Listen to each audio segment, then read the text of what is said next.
अस्सलाम वालेकुम नाज़रीन, मैं हूं कुर्बान बलूच।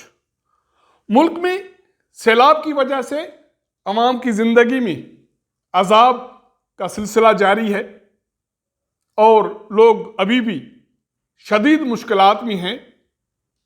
हुकूमत मुतासरीन के लिए टेंट सिटी कायम करने में फ़िलहाल फौरी तौर पर नाकाम दिखाई देती है और मुतासरीन की बहाली के लिए, फौरी रिलीफ ऑपरेशन के लिए कोऑर्डिनेशन के हवाले से भी कोताही नजर आती है।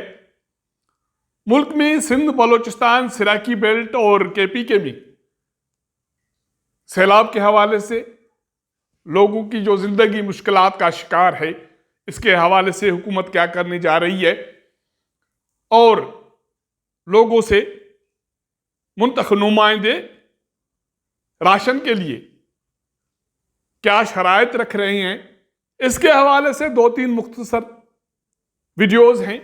पहले वो देखते हैं, उसके बाद बात करते हैं लोगों की ज़िंदगी के हवाले से, मुश्किलात के हवाले से और हुकूमत की नाकामी के हवाले से।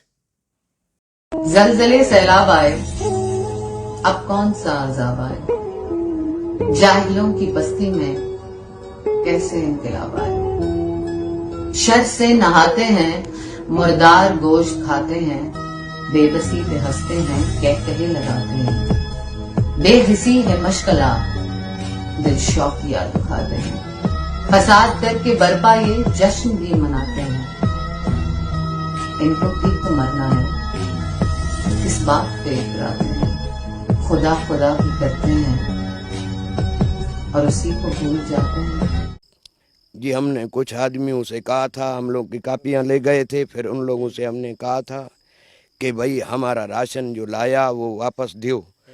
तो इन लोगों ने राशन नहीं दिया, फिर उनको फ़ोन किया, फिर हमने न्यूज़ चलाया तो न्यूज़ पे यही भाई जो कापियाँ ले गए थे, अभी वो देते हैं राशन मफाद के लिए कि तुम लोग कुरान उठाओ के वोट दोगे तो फिर हम लोग आप लोगों को राशन देवे। तो अभी हम लोग कब इलेक्शन होगा, पहले से कुरान नहीं उठा सकते। एक अल्लाह का अज़ाब, दूसरा हम लोग कुरान उठावे, ये नहीं है। ये इसी तरह हालात चल रही है और सियासी शिकार हैं और सियासत में ये अज़ाब को भी सियासत में ही घसीट रहे हैं। सर थोड़ा पास से कर, वीडियो बनाई इसकी इनके तो थोड़ा इनके पास सामने से एक आप थोड़ा सा साइड की बस ये बने। हाँ, ये भी है ना, ये भी यह था और ये बार का प्रोटोकॉल था नहीं। तो नाज़रीन, ये आपने वीडियोस देखी, एक मामूल की वीडियो है जिसमें पैगाम ये है कि जो भी अजाब आना था आ चुका, आपने कुछ नहीं किया, हालांकि कुछ कर सकते थे, लेकिन ये वक्त भी गुजर जाएगा। दूसरी वीडियो ये है कि एक मुतासिर है, उन्होंने डान न्यूज़ से बात की है। डान न्यूज़ ने ये क्लिप चलाई है। उस मुतासिर के बच्चे एक छोटी सी इमारत के नीचे बैठे हैं। वो सैलाब मुतासिर नुमाइंदे को यह बता रहा है कि उसने कुछ हुक्मरान लोगों से राब्ता किया राशन के लिए, लेकिन उसने एक छोटी सी शर्त रखी। वो शर्त यह है कि कुरान उठाओ कि आम इंतखाबात में वोट दोगे। सैलाब मुतासिर जिसके साथ बच्चे हैं, वो भूखे हैं, उन्हें छत नहीं है, उनके पास पीने का साफ पानी नहीं है, लेकिन उसके बावजूद वो कहता है कि मैं कुरान कैसे उठा सकता हूं। इंतखाबात जब हों, इससे पहले मैं कुरान नहीं उठा सकता। यह है ज़मीर और बेज़मीरी में फर्क कि भूखा बाप, उनके बच्चे, उनके घर वाले उसके सामने बैठे हैं, भूखे हैं, लेकिन उसके बावजूद वो झूठा कसम लेने के लिए, उठाने के लिए तैयार नहीं है। लेकिन हमारे मुंतखब नुमाइंदों का ज़मीर जागने के लिए तैयार नहीं है, सोया हुआ है, मुस्तकिल सोया हुआ है। तीसरी वीडियो सेनेट चेयरमैन जनाब सादिक संजरानी की गाड़ी की है। यह प्रोग्राम करने से पहले मैं नेशनल प्रेस क्लब में बैठा था। क्लब के बाहर सैलाब मुतासरीन के लिए इमदादी कैंप लगी हुई थी और सेनेट चेयरमैन जनाब सादिक संजरानी साहब उस कैंप में शिरकत के लिए तशरीफ लाए। जो दोस्त प्रेस क्लब में बैठे थे, मैंने उनसे एक सादा सा सवाल किया कि सेनेट चेयरमैन साहब जिस गाड़ी में आए हैं, जिसकी वीडियो मैंने आपको इस प्रोग्राम में दिखाई है, इस गाड़ी की मालियत क्या होगी? तो तीनों चारों दोस्त जिनका ताल्लुक सिर्फ सहाफत से है, या तो कलम से है या माइक से है, वो तो अंदाजा ही लगा सकते हैं। उनका अंदाजा ये था कि ये गाड़ी कोई 5 से 8 करोड़ की है। इस गाड़ी के साथ सिक्योरिटी में एक प्राडो गाड़ी थी और इसी सिक्योरिटी प्रोटोकॉल में ये एक वीगो गाड़ी है। मेरे ख्याल में इस वीगो गाड़ी की कीमत लगभग कोई 70-75 लाख की है और इतनी कीमत इस प्राडो की है। और इसके साथ साथ पुलिस की 2 गाड़ियां प्रेस क्लब के अहाते के बाहर खड़ी थी। और सेनेट चेयरमैन साहब इमदादी कैंप में ये कहने आए थे कि वसाइल नहीं हैं, दुनिया पाकिस्तान के लोगों की मदद करे। मैं कल से ये कह रहा हूं कि अब दुनिया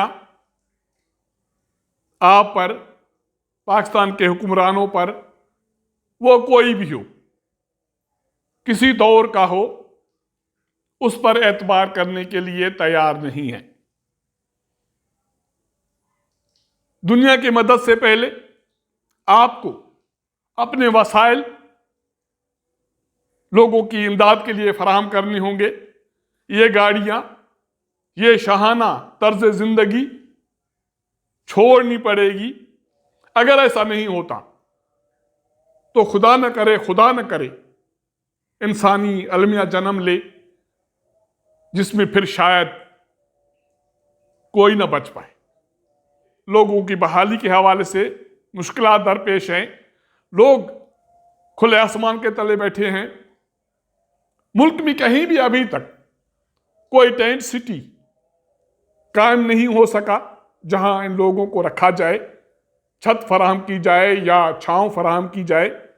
उसके साथ साथ ये ज़रूरी है कि मुनज़म इमदाद के लिए, रिलीफ के लिए, उनकी बहाली के लिए, उनको बीमारियों से बचाने के लिए कोऑर्डिनेशन का कोई सिस्टम अभी तक सामने नहीं आ पा रहा। मुंतखब नुमाइंदे डरे हुए हैं। इक्का दुक्का जो भी निकला है, इवन कहा यह जा रहा है कि पाकिस्तान पीपल्स पार्टी के चेयरमैन बिलावल भुट्टो जरदारी के हवाले से भी कि उनकी गाड़ी को भी लोगों ने रोक कर कहा कि हमें रिलीफ प्रोवाइड करें, हमें इमदाद प्रोवाइड करें। लेकिन यह हल नहीं है। उनको लोगों के पास जाना पड़ेगा। उनको अपनी दरगाहें, अपने ओताक, अपने बैठक बेसरो सामान लोगों के लिए खोलना पड़ेंगे। कहा यह जा रहा है कि पिछले 3 रोज से हुर्रों के रूहानी पेशवा पीर बागारा ने अपनी जमात के दरगाहें, बैठकें और ओताक सैलाब मुतासिरीन के लिए खोल दिए हैं। वहां लंगर भी फराहम किया जा रहा है। तो सिंध में, पंजाब में, खास करके सिराकी बेल्ट में बहुत सारे ऐसे पीर हैं जिनकी गद्दियां हैं, दरगाहें हैं, बैठकें हैं। वो खोलने की जरूरत है। लोगों को छत फराहम करने की और लंगर फराहम करने की जरूरत है। लाड़काना में भुट्टो फैमिली के शुदा का मज़ार है। और ये भी सोशल मीडिया पे डिबेट हो रही है कि उनके मज़ार का अहाता, जहां हजारों लोगों को बसाया जा सकता है, टेंट सिटी कायम की जा सकती है, उनको वहां आबाद किया जाए, टेंट्स कायम किए जाएं। अगर ऐसा किया जाता है तो भुट्टो शोधा और अवाम के दरमियान एक नया नाता जुड़ेगा, क्योंकि जिस मज़ार की मैं बात कर रहा हूं वहां 4 शोधा हैं, शहीद जुल्फ़िकार अली भुट्टो, बेनज़ीर भुट्टो, मुर्तज़ा भुट्टो और उसके छोटे भाई। उन्होंने अवाम के लिए जिंदगी कुर्बान की। अगर उन्होंने अवाम के लिए जिंदगी कुर्बान की तो उनके मज़ार का अहाता उन्हीं बेबस लोगों के लिए खोला जाए और उसी अहाते में उनको अगर छत फराहम की जाए तो ये मोहब्बत का एक अनोखा बंधन होगा। अब तक के लिए इतना ही। अगर हमारा ये व्लॉग आपको पसंद आए तो अपने दोस्तों के साथ जरूर शेयर कीजिएगा, अपना फीडबैक दीजिएगा। आपके साथ मुलाकात करेंगे अगले प्रोग्राम में। तब तक इजाजत दीजिएगा। अल्लाह हाफिज।